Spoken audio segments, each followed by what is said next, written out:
They came from hundreds of miles away to pay their respects to a man many of them didn't even know.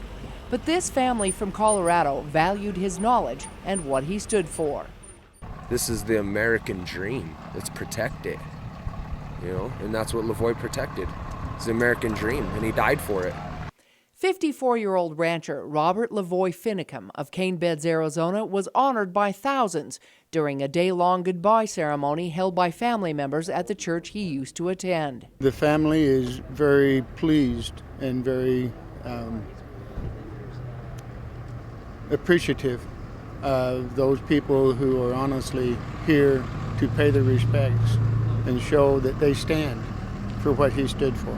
The brother, husband, father, mentor, and educator of the Constitution was gunned down on January 26th on what ended up being a road to nowhere. Federal and local authorities set up a roadblock on a remote stretch of highway in eastern Oregon in the dead of winter in what some are calling an ambush, where LaVoy was killed.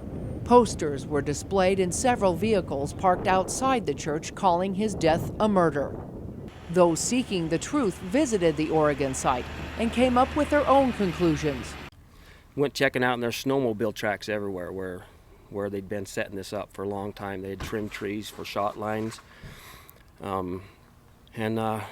Just looking at all the evidence, all our opinions were the same, that it was a legalized murder. I heard that LaVoy was shot 9 times, once in the face.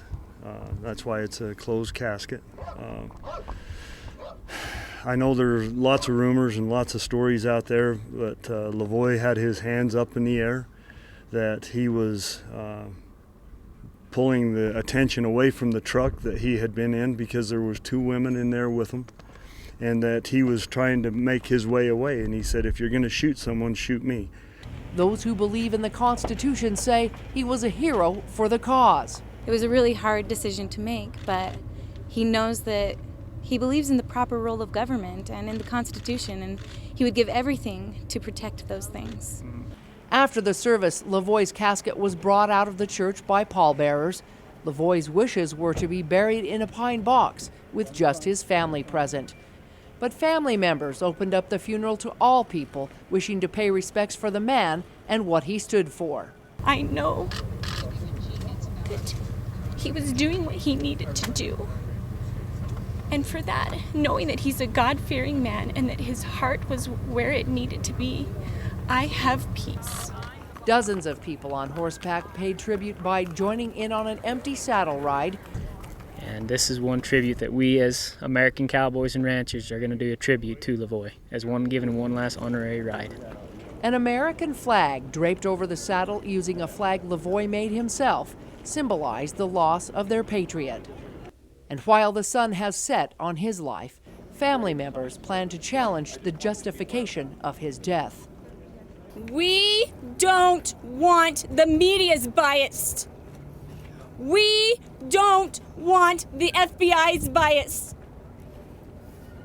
We want the truth.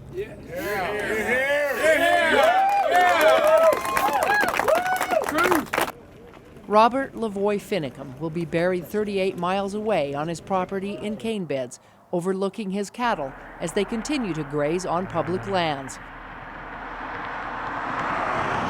In Kanab, Melissa Anderson, KCSG News.